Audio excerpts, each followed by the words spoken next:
Alright guys, back with another care package here.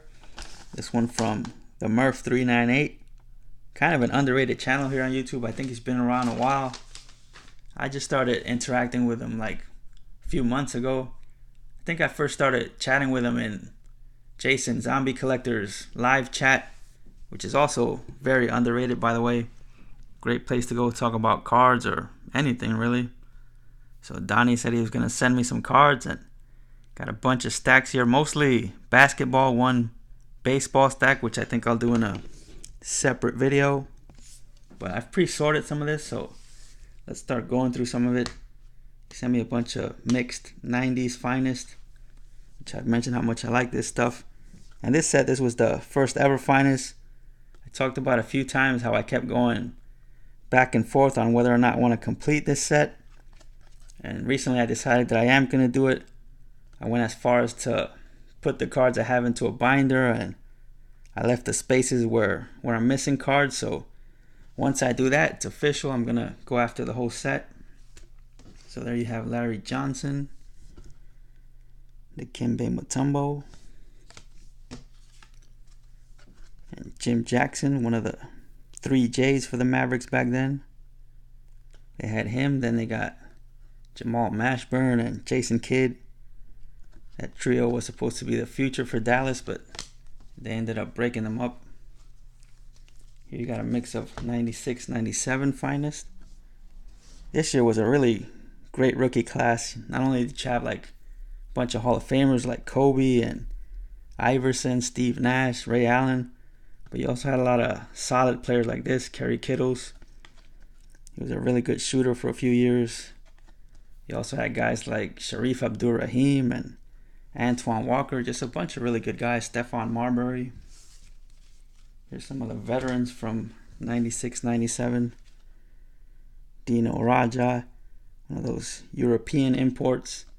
There was a really good 30 for 30 about him and some of those other European guys.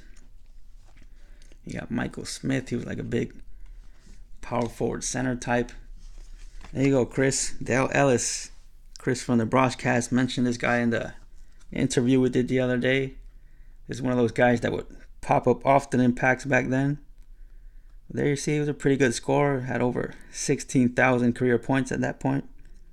He was one of those guys, never a superstar, but just knew how to put the ball in the basket. I mentioned it before, like the NBA was full of those type of guys back then, and guys like this, Mookie Blaylock, guys who nobody really remembers, but they were really good players and really played their role to perfection. He was a point guard for several years. I think mostly for the Hawks, but I think he played for a few other teams. You got Chris Mills, who I remember was a Knick briefly. Here you got some 95, 96 finest, and there you go. There's the man again, Dale Ellis. Here's a rookie from that year. I like the rookie design from that year. George Zedek, he was another one of those European centers, but I think he went to school here in the US. Yeah, he went to UCLA.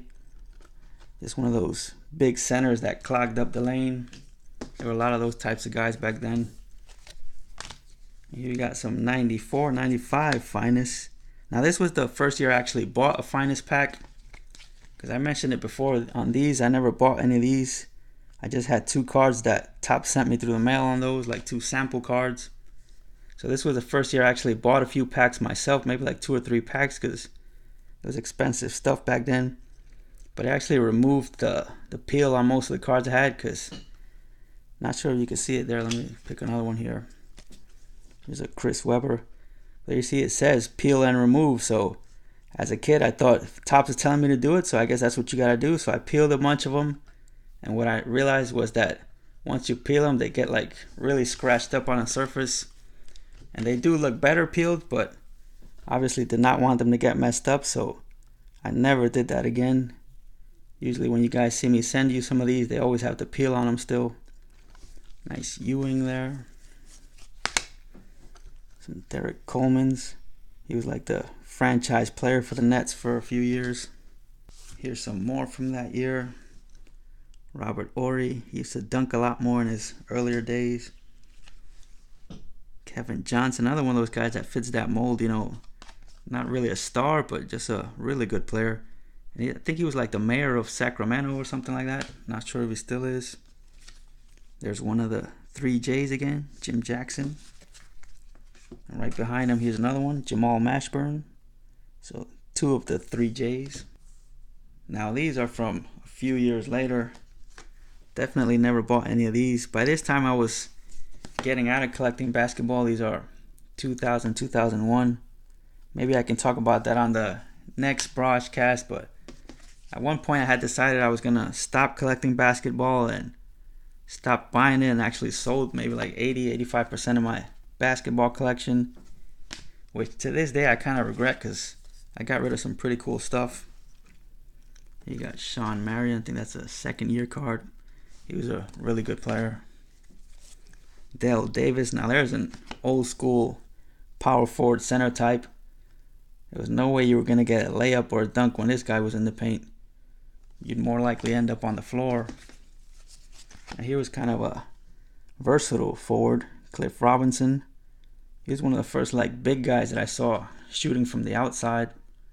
Played a lot with Portland early in his career, then bounced around, ended up playing for like 6 or 7 different teams. This guy started his career mostly on the bench, then out of nowhere put together some pretty good seasons. Darrell Armstrong. And Cuttino Mobley. He was part of that little youth movement the Rockets were doing at that time with him and Steve Francis. And I think the following years when they drafted Yao Ming. Pretty good young Rockets team, but never really got anywhere. Now these I think he sent because they're Knicks, but I've actually been kind of secretly working on this set. Not really secretly, but I just don't think I ever mentioned it on here. The 96-97 EX2000, so those are all John Wallace rookies. Again, that great 96-97 class. I don't think I needed those for the set, but I know for sure I needed this Larry Johnson, so really cool. That'll go with the set. Alright, so let's start going through some of these Knicks in the background here. Gonna try to move a little bit faster. But you'll likely be seeing a lot of these cards again because, as I've mentioned on a few occasions, starting with 2019, I'm gonna be doing like more player showcases, PC showcases. Not as many like mail day videos. As I've said, nothing wrong with mail day videos. I just feel like sometimes we feel the need to rush through these a bit. So you can't really talk about the cards as much as you might like. For example, this one I am going to talk about a bit. This Allen Houston Z-Force sticker here. I think they were called like Z-Cling or something like that. I pulled some of these back in the day and some good ones too, like the rookies from that year. Again, this is that 96-97 rookie class. And I made the mistake of actually like peeling them and sticking them on the window and notebooks and stuff like that. I'm sure a lot of kids did that back then, so when you see some of those rookies on these pop up, they usually go for decent money because I'm sure a lot of them did not survive back then. And I was just talking about feeling the need to rush through these and completely ran out of storage on my phone, so had to transfer a bunch of files over. So let's continue with these Allen Houstons I had in my hand. Beautiful 95-96 flare. This was always high quality stuff. Back in his Detroit days. I think he played like 3 seasons with Detroit. Then the Knicks signed him. Here he is when the Knicks signed him. On the move. 96-97 metal. Here's a Topps gallery. And check out that shooting form. That's why he was such a great shooter. Just perfect form right there. Nice Topps gallery. So yeah, now I should have plenty of storage space, so the rest of this will take however long it takes. And like I said, I'll do another video for the baseball, so if you're not into basketball, feel free to skip the rest of this one. Got some Starks here. Got that embossed. Got a bunch of these 96-97 Ultra. That was always such a cool set. Actually bought a box of these maybe like 5-6 years ago. A lot of the cards were stuck together. When you peeled them off, there was a lot of chipping. So that was kind of a shame because I was kind of looking forward to working on that set. Here he is playing against Charlotte. And I know because of that honeycomb design they had in the paint back then. I just found out the other day that they brought back that design to the court that the Hornets used to have, which was always pretty cool. This is a sweet one here, the 97-98 EX 2001. Again, that was such a great time to be collecting these cards. So many innovative designs.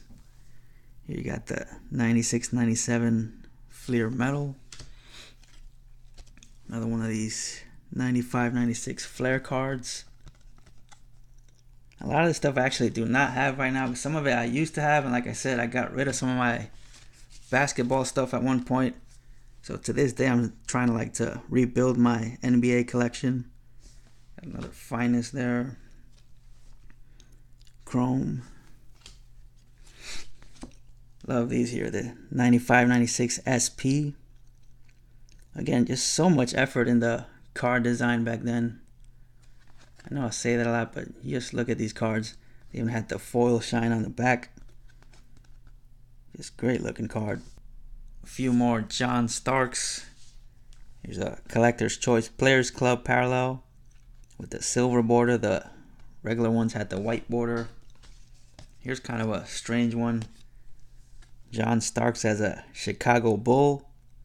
I'm sure a lot of you don't even know that he played there. I think he was only there for like half a season. I remember when they traded him there, the Chicago fans actually booed him when he got introduced because the Bulls and Knicks always had those big time battles back then. So the Bulls fans absolutely hated Starks. He was always in the middle of it.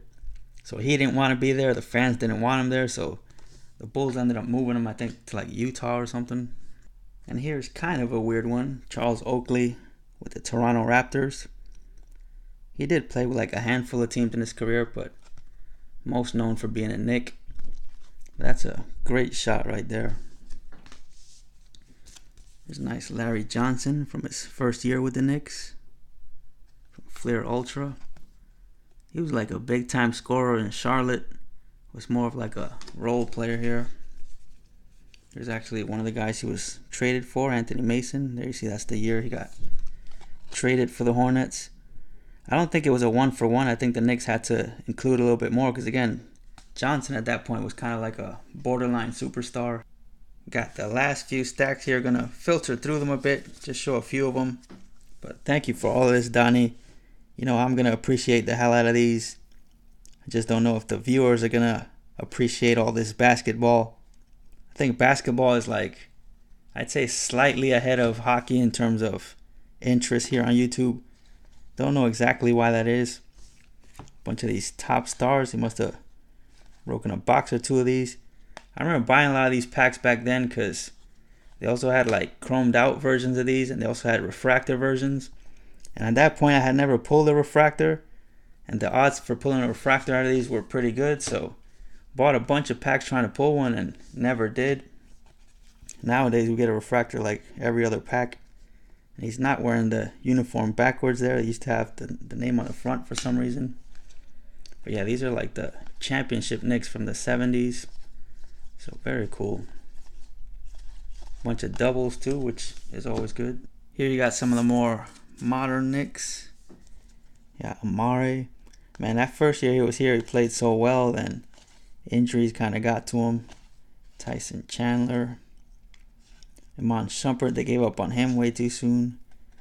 Raymond Felton played here twice. Not so well the second time around. Here you got a couple Carmelos, who I think does not have a team right now. You got the base and the prism. But yeah, the Rockets like bought him out or something, so he might be done. You got Porzingis. Starting to question whether or not he's going to play this year. We're about halfway through, still doesn't appear close to be playing. Here's Ron Baker, got the base in the blue.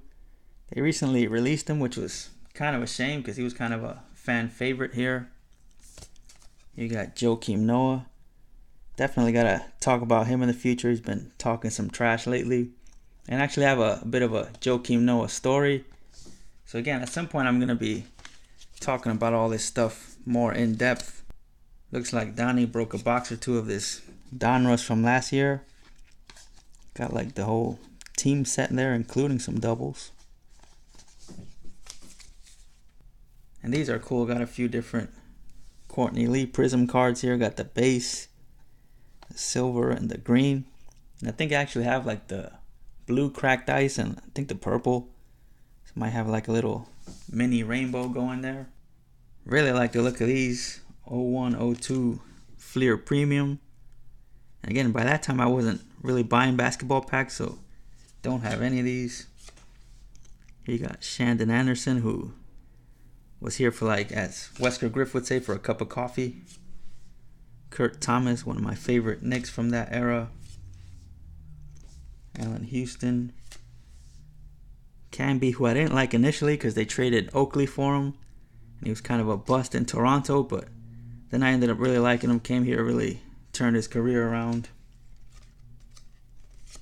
You got Clarence Weatherspoon, another guy who was just here for like a year, half a year. They had a lot of those types of guys during that time. And you saw the Starks one with the Bulls earlier. Here's a Charles Oakley with the Bulls, which I don't remember. I remember he started his career with the Bulls, but I didn't know he went back there. I know after the Knicks he went to Toronto. I know he also spent a year with the Wizards when Michael Jordan was over there, but I had no idea that he spent another season with the Bulls. It's kind of an interesting one there. So let's end with these kind of some random mid-90s NBA inserts. If you guys know anything about me, you know this is my era. Absolutely love the NBA from this era. Pretty much all players, all inserts. So there you had Sean Elliott. He's a really clutch shooter for the Spurs. You got Latrell Sprewell back in his Warriors days. Here you got Grant Hill with the Pistons. Man, back in those days, he was legit like one of the top 2 or 3 best players in the world. Injuries kind of messed up his career, but still ended up making the Hall of Fame, which I wasn't sure that he would. You got Sean Kemp. Definitely one of the old school favorites. This guy could really throw it down. He was a beast back before anyone was being called a beast.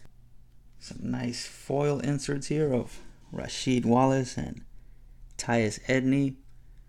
Rasheed looking completely different there. Didn't really like him that much when he was in Washington. Liked him more when he was in Portland and then Detroit. Another one of those guys that spent like 1 year with the Knicks. And Tyus Edney, I remember he was hot for like a minute. I remember like one Beckett, he had a few cards going up and I didn't really know who he was. But he was kind of like an undersized guard. Didn't really do much. Stuck around for like 2 or 3 years. Here you got Bobby Jackson with the Nuggets back then. I liked him more when he was with the Kings. He was part of that high-scoring Kings team. Could come off the bench, knock down some threes. You got Big Ben Wallace. He kind of came out of nowhere, became a star with Detroit. Here he is with Chicago. Was hoping the Knicks would sign him when he left Detroit, but ended up going to the Bulls. And we'll end with these. Absolutely love this insert set. The Flair Hardwood Leaders. Tim Hardaway on that one. And Reggie Miller. It was an absolute Knick killer, but I enjoyed watching him because, again, back then I liked like pretty much all the NBA stars. Just loved watching them do their thing. And when this guy caught fire, it seemed like he was never going to miss again. Again, just a great looking insert set. You could see the quality in these. You could feel the quality in them. Just love these 90s cards. But yeah, I'm going to end the basketball video right here. I'll be back with the baseball stuff soon. So talk to you guys again later.